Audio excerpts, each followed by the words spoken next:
Bonjour, vous êtes bien dans une nouvelle vidéo droit et photographie.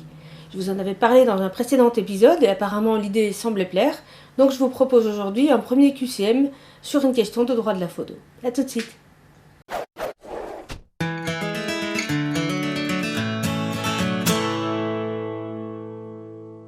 Alors ma question du jour c'est: puis-je être condamné par un juge en tant que photographe si je n'ai pas pu livrer des photos à un client parce que mon disque dur a craché? Alors réponse numéro 1, pas du tout. Un juge sait très bien qu'un disque dur, ça peut cracher. Réponse numéro 2, ça dépend de la marque du disque dur. Et réponse numéro 3, oui, je peux être condamné. Alors pendant que je vous laisse réfléchir quelques instants, je vous donne une autre information. Donc pendant que vous réfléchissez à ma première question, quelques infos cette fois-ci pour les photographes belges. Il y a une conférence qui est en effet organisée le 6 mai, c'est un dimanche, 6 mai 2018, bientôt, là dans 2 bonnes semaines, en Belgique, au musée de la photo à Charleroi. Alors c'est une conférence qui dure toute la journée. On sera deux, parce que le droit belge, ça fait très longtemps que je ne le pratique plus.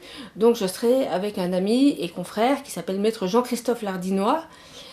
Et on vous parlera de droit à l'image, de droit d'auteur, et aussi des statuts des photographes dans le sens de qui peut vendre quoi. Un peu, ça correspond un petit peu à mon bouquin Vendre ses photos en France, mais là ce sera évidemment orienté sur le droit belge. Donc des aspects fiscaux, des aspects sur les tirages originaux, etc. Le droit à l'image en Belgique. Et il faut savoir que Jean-Christophe est l'auteur et l'avocat qui a signé la partie sur le droit belge dans mon bouquin Droit à l'image et droit de faire des images. Donc il connaît son rayon et c'est une matière qu'il pratique tous les jours, de même que le droit d'auteur. On vous parlera de tout ça pendant une journée.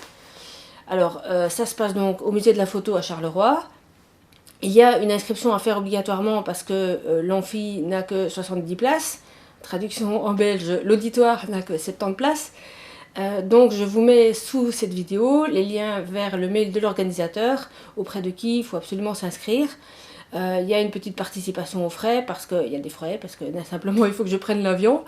Voilà, donc je vous invite vraiment à venir nous rencontrer à cette occasion-là. On va beaucoup parler photos. Et voilà. Et alors ceux qui voudraient, parmi vous, qui voudraient des dédicaces dans les bouquins, apportez-les, les bouquins, parce qu'en avion, je ne peux pas apporter du stock. Donc n'hésitez pas à vous les procurer avant, et que ce soit mes bouquins à moi, ou celui justement dans lequel Jean-Christophe a fait un chapitre, n'hésitez pas à venir avec, et puis on vous mettra un petit mot dedans avec grand plaisir. Voilà donc le 6 mai, avec toutes les infos sous cette vidéo.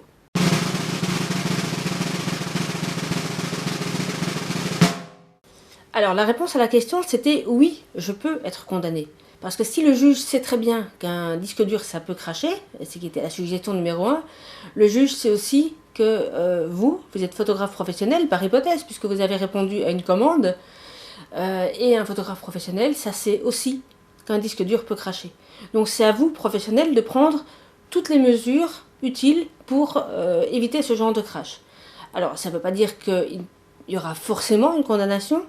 Ça veut dire que ce sera à vous à démontrer que vous avez pris toutes les précautions nécessaires. C'est-à-dire que, par exemple, vous aviez un videur de carte pendant le mariage, si c'est un mariage ou une autre commande, que dès que vous êtes rentré chez vous, vous avez immédiatement fait une copie sur un autre disque dur, que vous avez par exemple conservé la carte. Enfin, à vous de démontrer la façon dont vous gérez vos photos après la réalisation d'une commande, pour démontrer que vraiment, c'était un cas de force majeure, en soulignant que le cas de force majeure, ça doit remplir plusieurs conditions. Il faut que ce soit un élément qui soit indépendant de votre volonté. Alors bien sûr, ça l'était. Il faut que ce soit imprévisible, et ça ne l'était pas aux yeux d'un magistrat. Un crash de disque dur, ce n'est pas imprévisible. Et il faut que ce soit totalement insurmontable. Alors il y a eu une affaire comme ça avec précisément un photographe de mariage qui avait accepté, enfin qui avait répondu à une commande de mariage pour 1500 €, et vous verrez après en quoi le montant est important dans mon explication. Et il était rentré chez lui, il avait mis les photos sur un seul disque dur, et puis le temps avait un peu passé, il était en plus en conflit avec les mariés qui n'avaient pas payé tout de suite, etc. Il avait réinscrit, refait les photos sur la même carte mémoire, et puis ce qui devait arriver arriva, le disque dur a craché. Donc il a commencé par l'envoyer dans une société spécialisée dans la récupération des données, mais ça n'a servi à rien, et il a invoqué le fameux cas de force majeure, et puis il a perdu. Et il a été condamné à payer, puisqu'en plus c'était un mariage que par hypothèse on ne refait pas, a priori. Il a été condamné à payer 5 000 € de dommages et intérêts, donc un peu plus de 3 fois plus que le montant du mariage qu'il avait vendu. parce que précisément le magistrat considérait que c'était lui le pro et qu'il savait très bien qu'un disque dur ça pouvait cracher, que c'était quelque chose qui arrivait. Et comme il n'était pas parvenu à démontrer qu'il avait pris toutes les précautions utiles, il a été condamné.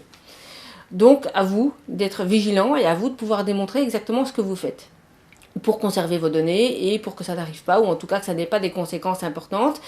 Et donc bien entendu, les dommages et intérêts vont être directement en fonction de l'importance du préjudice.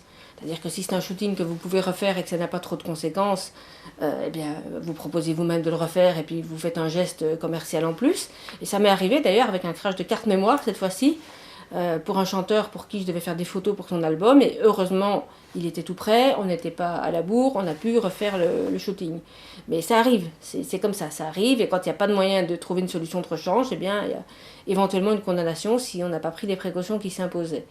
Autre possibilité, vous avez des tas de boîtiers maintenant pro qui permettent d'enregistrer des photos sur 2 cartes. Franchement, utilisez-le parce que ça peut vous sauver de pas mal de problèmes. Voilà, alors pour aller beaucoup plus loin sur ce genre de questions, ça d'ailleurs c'était un cas qui était issu d'une jurisprudence que j'avais commentée, eh bien il y a tous les articles que je publie dans Jurimage, c'est des articles qui sont publiés 2 fois par semaine, chaque lundi et chaque jeudi matin, donc d'ailleurs il y en a un qui a été publié ce matin, depuis 2015, donc ça commence à faire long. Donc vous avez pas loin de 400 articles sur des cas précis que j'explique, et quand c'est nécessaire, je donne quelques conseils à la fin pour éviter le genre de mésaventures dont il est question. Donc n'hésitez pas à aller voir ce que c'est. Il y a d'ailleurs une rubrique avec quelques articles offerts, donc vous pouvez déjà jeter un petit coup d'œil. Voilà pour ce premier QCM, j'espère que ça vous aura plu, et en fait je vais même en tourner un deuxième qui sera diffusé dans quelques jours. Donc à tout de suite, virtuellement. À bientôt, au revoir.